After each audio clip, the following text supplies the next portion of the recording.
জীবনটা ছোট্ট হলেও জীবনের গল্পটা কখনো ছোট্ট হয় না। এক একজনের জীবনের গল্প এক এক রকম, তবুও গল্পটা লিপিবদ্ধ হয় জীবনের খাতার পাতায়।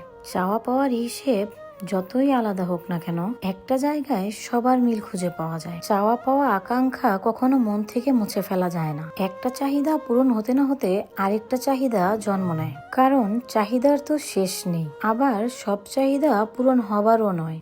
জীবনটা কখন যে সুখের পিছনে ছুটতে ছুটতে উপসংহারের দ্বার প্রান্তে এসে থমকে যায় তা বুঝতেও পারা যায় না। বাস্তব বড় নির্মম। মানুষ তার জীবনের গল্পটা ঠিক যেইভাবে সাজাতে চায় ঠিক সেইভাবে কখনো সাজিয়ে তুলতে পারে না, কারণ এরই মাঝখানে অনেক কাটাকাটি আঁকিঝুঁকি করা হয়। সবটাই অন্যরকম হয়ে যায়, কেবলই পড়ে থাকে শুধু একটা দীর্ঘশ্বাস। একটা কথা সবসময় মনে রাখবেন, যায় দিন ভালো আসে দিন খারাপ। যেই দিনগুলো চলে যায় সেই দিনগুলো কিন্তু কখনো ফেরত আনা যায় না। চাওয়া পাওয়ার হাত ধরে এক একটা দিন মাস বছর কেটে যায়, সেইখানে কখনো দুঃখ কখনো আনন্দ এই নিয়েই চলে যায়। দুঃখের ভাগটাই হয়তোবা বেশি, জীবনের অর্থ খুঁজতে খুঁজতে অনেক দূর নিয়ে যাবে, ফিরবে সেই কিছু না পেয়ে।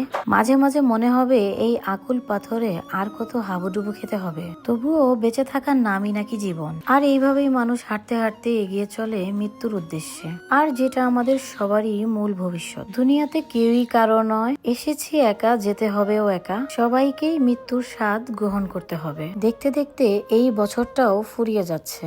এই বছরটা আমার জন্য সেরা না হলেও এই বছরটা আমার জন্য স্মরণীয় হয়ে থাকবে আজীবন। এই বছরটা আমি অনেক বড় বড় হোঁচট খেয়েছি, অনেক কাছের মানুষের কাছ থেকে দুঃখ পেয়েছি, অনেক কাছের মানুষ হারিয়েও ফেলেছি এবং অনেক কিছু শিখেওছি। সর্বশেষ নিজেকে বদলে নিয়েছি, নিঃসঙ্গতায় নীরবতাকে আপন করে নিয়েছি, একাকিত্বকে সঙ্গী বানিয়ে পথ চলা শুরু করেছি। প্রত্যাশা করেছি নতুন বছরটা হয়তোবা আমার হবে। আরেকটা কথা, জীবনের কঠিন সময়গুলোতে নিজেকে গোপন রাখাই ভালো। নিজের দুঃখ কষ্ট কাউকে না দেখানোই উত্তম। জীবনে যদি কখনো খারাপ সময় আসে হলে নিজের দুঃখ কষ্টকে এমন ভাবে আড়াল করে রাখুন আপনার পাশে গা ঘেঁষে বসে থাকা লোকটিও যেন টের না পায়। নিজেকে শক্ত রাখুন যেমনটা পাথর হয়ে থাকে। নিজের মনকে বোঝান সামান্য বাতাসে ঝরে পড়তে নেই, ভেঙে যেতে নেই হালকা আঘাতেও। কান্না পেলে গোপনে একা একা কেঁদে মন হালকা করে নিন, তবুও কাউকে আপনার দুর্বলতা প্রকাশ করতে যাবেন না। মনে রাখবেন যে নিজের জন্য আলো হতে পারে না, পৃথিবীর সমস্ত আলো মিলেও তাকে পথ দেখাতে পারবে না। জানেনই তো মানুষ বড় নিঠুর এবং নির্দয়। একটা ভেঙে চুরে যাওয়া মানুষকে দ্বিতীয়বার ভাঙতে দুবার ভাববে না। তাই নিজের কষ্টগুলোকে গোপন করতে শিখুন, যাতে নিজের দুর্বলতা প্রকাশ না পায়, সে আপনার কোনো ক্ষতি করতে না পারে। কারণ এই দুনিয়ার মানুষ